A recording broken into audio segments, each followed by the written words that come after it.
Makanya saya syukur sama ada jadi nabi dan tidak akan jadi nabi. Nah, inteleknya itu. Jadi ini penting saya utarakan karena sekarang itu agama mau dicerdasin, ngajinya agak gelem tapi mau kritis. Itu bahaya betul. Makanya innama ahlakal ladzina min qablikum kasratu masa ilim, karena banyak pertanyaan. Ini bahaya betul. Mau Allah dievaluasi. Apa? Makanya saya termasuk gak senang ketika ada sholat gini peregangan apa pernapasan terus kalau sujud apa saya tidak senang. Sehingga senang saya gini, nanti sholat lama-lama fungsinya kayak senam yoga. Gini saja, semua yang diperintahkan Allah pasti ada hikmahnya, saya yakin ada hikmah. Tapi tidak usah hikmah ini jadi tujuan. Kalau nanti jadi tujuan, terus orang bilang gini, itu sholat terus sakit, yang nggak sholat sehat, habis kamu. Ya kan? Tapi kalau ada orang tahu hikmahnya gini itu untuk apa, narik nafas atau apa yang gini, ya monggo lah sauni-unimu, ya siap bopo lah seperti itu. Tapi kalau jadi tujuan, jadi ya sudah, yang benar sholat itu apa? Sholat itu bukti ketundukan sama Allah Subhanahu wa ta'ala. Wasjud waqtarib, kalau berani sujud berarti insya Allah dekat sama Allah, karena itu bentuk tawaduk, bentuk tadallul, bentuk ubudiyah. Fadkhuli fi ibadi wadkhuli. Lalu kok terus dianalisis ini fungsinya gini, wah repot. Lah nanti kalau ada senam yoga tandingannya lebih efektif,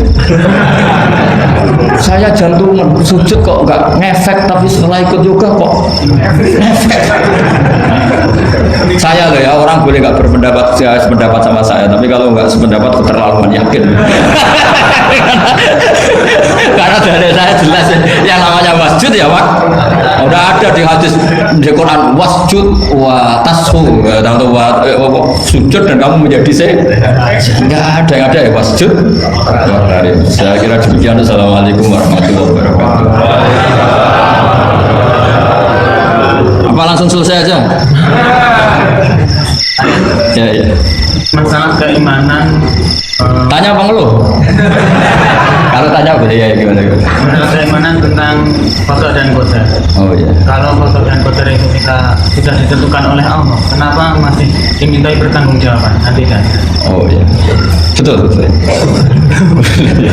Ya seperti mukadimah saya tadi ya. Jadi ngaji itu harus kafah. Kafah itu artinya komplit. Jadi Nabi dalam banyak hal yang momennya tepat ya menganalisis dengan qada qadar, tapi dalam banyak hal juga melarang orang membicarakan qada qadar. Jadi misalnya gini, kamu kadung ditakdir pernah punya dosa dan kamu ingin tobat, maka dosa yang masa lalu anggap saja qada qadar. Terus keinginan tobat itu anggap aturan syariat. Jangan lalu setelah qada qadar kamu tidak berkeinginan tobat.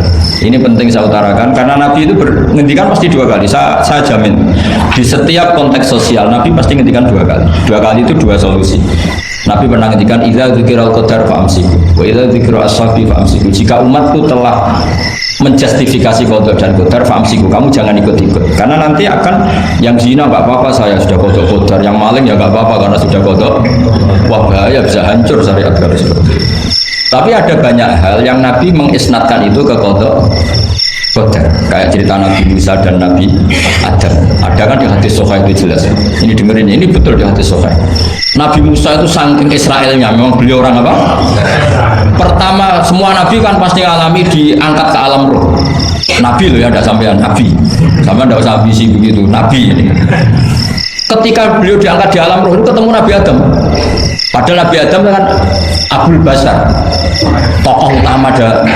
Pertama ketemu langsung ngomong gini, anta Adam, kamu betul yang namanya Adam? Ya saya Adam. Antal ladzi akhrajtan nasa minal jannati wa asqaitahu. Siapa hadisnya? Antal ladzi akhrajtan nasa minal jannati wa asqaitahu. Gara-gara kamu orang enggak hidup di surga. Jadi kalau sampean marah gara-gara kamu, saya harus cari uang sampai Korea. Coba kalau kita masih di surga, enggak perlu kerja di mana? Karena semuanya tersediakan, nggak punya istri jelek, semuanya cantik karena bidadari. Gara-gara jenengan kita harus keluar di bumi dan keluar dari surga. Nabi Adam itu karena orang sepuh ya, beliau santai saja. Anta Musa, kamu betul Musa? Ya saya Musa. Anta kalimu, ya saya kalimu. Anta Sofio, ya saya. Nabi Adam masih muji-muji rilek. Ini pentingnya orang bijak. Jadi kalau sama nanti ngelawan saya tetap bijak insya Allah. Tapi sampai bisa neraka, ngelawan kiai itu dosa. Dosa sekali, bukan dosa biasa, sangat dosa. Nabi Musa, Nabi Adam masih anta sofi wa anta kalimullah. Bukankah kamu melihat di Taurat bahwa saya akan dosa dan akan dosa saya sudah ditulis 40 tahun sebelum saya dosa? Iya ya Musa. Iya ya Nabi Adam, ya betul gitu. Berarti kamu mengkritik saya atalumunani fi amrin qad qadahu. Kamu mengkritik saya, menyalahkan saya dengan sesuatu yang sudah digodok-godok oleh Allah sebelum saya lakukan. Jadi sudah ditulis sama Allah 40 tahun sebelum saya salah, sudah ditulis skenario-nya nanti Adam akan salah terus keluar dari surga. Memang dari awal skenario-nya seperti itu. Itu ibarat istri kamu sudah tahu ini kalau miskin setia, kalau sudah kaya nanti pola, itu sudah tahu. Tapi anehnya istri kamu ketika nyata pola kok tidak siap, padahal sebetulnya sudah tahu gitu ya kan. Makanya saya kalau ngaji di mana-mana bilang kelirunya orang Indonesia itu satu, kalau ilmunya terbukti itu tersiksa, itu kelirunya orang Indonesia. Semua cowok tahu nggak? Semua lelaki tahu nggak? Kalau nggak pernah nafkahi diomelin, tahu nggak? Tahu. Tapi ketika itu nyata nggak siap. Harusnya ketika nyata diomelin, alhamdulillah ilmu saya benar. Tapi istri kamu juga gitu. Biasanya orang lanang juga akeh pola. Terus dengar sampai mulai cinta orang lain. Harusnya kan, alhamdulillah ilmu saya benar kan. Artinya gini, manusia saja bisa memprediksi. Kan nggak mungkin kita nyifati Allah nggak tahu Nabi Adam salah sebelum nyata-nyata salah. Tentu itu nggak mungkin. Nah, maknanya kodok-kodar kira-kira gitu. Allah itu tahu apa yang akan terjadi.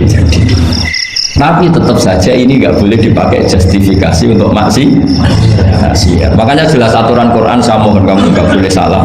Ini nanti saya baca, saya hafal tapi ini biar tamu ayatnya.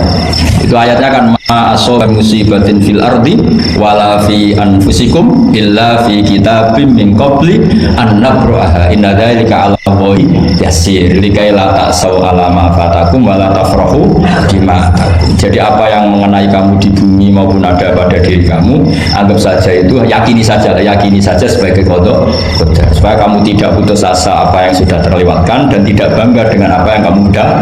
Misalnya saya ini kan termasuk kiai keren misalnya itu saya tidak pernah bangga karena memang ditulis kalau suatu saat Gus Baik itu keren, jadi bangganya di mana kan sesuai skena. Jadi untuk menghilangkan ujub bangga itu dengan cara iman sama qada qadar. Terus likailah tak soal wafatakum, kamu tidak perlu putus asa dengan apa yang sudah kelewat. Misalnya masa lalu kamu ya diusir istri, suami, macam-macam lah, utangnya banyak, wes sudah bangkit saja, sudah takdir. Jadi mungkin ada yang mencarikan, coba ini carikan, mungkin di surat Hadid itu apa yang tadi dicari ayatnya. Pokoknya ayatnya tadi apa?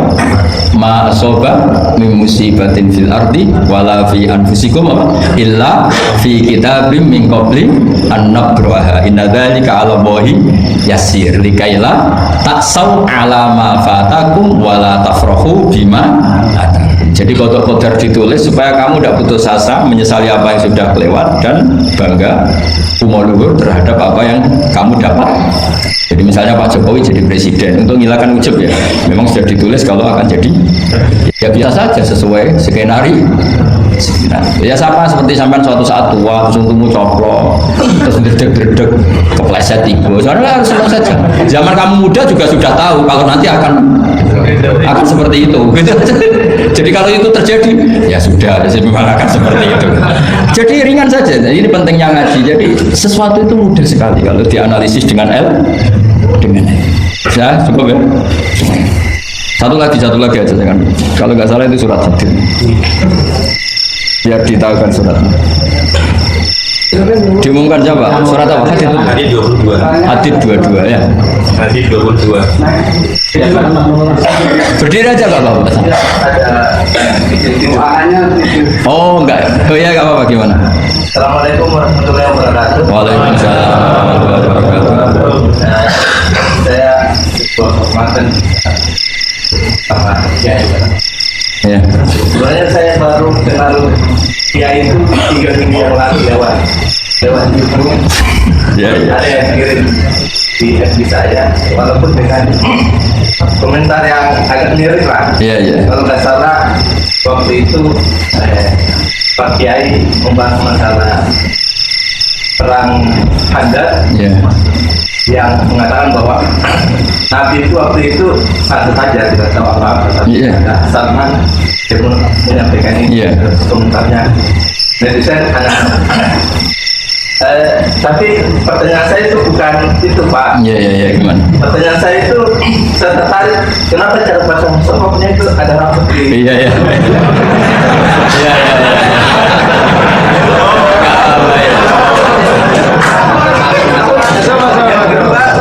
Yang kedua, sebenarnya hal umum. Saya bukan ahli Al-Quran, tapi ada ayat yang mengatakan bahwa sampaikanlah Dari aku meskipun satu ayat itu enggak. walaupun itu cuma satu ayat. Dari aku balihu anni walau ayat. Nah, yang itu menurut saya menjadi dengan dunia medsos saat ini orang yang betul-betul mungkin bukan cuma sekedar satu ayat, cuma satu kata itu di broadcast yang mungkin memacu perdebatan. Makanya ini begini, namanya siapa? Sulaiman. Begini aja, ini saya jawab. Tapi ini ringan, sama relax saja santai. Jadi memang tradisi ulama sama masyarakat itu beda. Jadi kalau Nabi dikatakan tidak tahu dalam konteks tertentu itu malah madh. Madh itu memuji. Karena tadi syaratnya Nabi harus ummi. Ummi itu kan keibu-ibuan. Jadi kalau Nabi tahu itu nanti seakan-akan dia itu dikawal oleh ilmunya, padahal Nabi itu dikawal oleh nubuah. Ini bedanya Nabi sama Anda. Jadi Nabi di Quran itu biasa ada kata makun tatadri mal kitabu walal iman. Terjemahnya kan kamu tidak tahu. Kanjeng Nabi biasa didhawuhi Allah makun tatadri mal kitabu walal iman. Kamu itu tidak tahu apa itu kitab. Tapi itu sifat madh. Sifat apa? Madh. Madh itu memuji. Kenapa itu jadi pujian? Karena Nabi kalau sudah tahu urusan sesuatu nanti jadi ilmu tandingan menandingi wahyu. Lah mungkin netizen nyuwun sewu, bukannya ngeritik, bukannya apa, mungkin nggak paham tradisi ulama itu. Jadi kalau ulama bilang Nabi itu tidak tahu, itu bukan sifat dam, tapi sifat madh, memuji. Di Quran banyak kalimat makun tatadri mal kitabu walal iman. Makanya Nabi ketika disuruh baca Iqra ya Muhammad, jawabnya gimana? Saya tidak bisa baca. Tapi bukan sifat buruk, justru bagus. Kalau Nabi bisa baca, ilmunya nanti dikira beliau belajar dari buku-buku, dan itu dia jadi Nabi. Wah, itu memang bacanya banyak. Clear ya ini ya, supaya nggak salah paham. Jadi dikatakan tidak tahu kalau Nabi itu bagus, madh.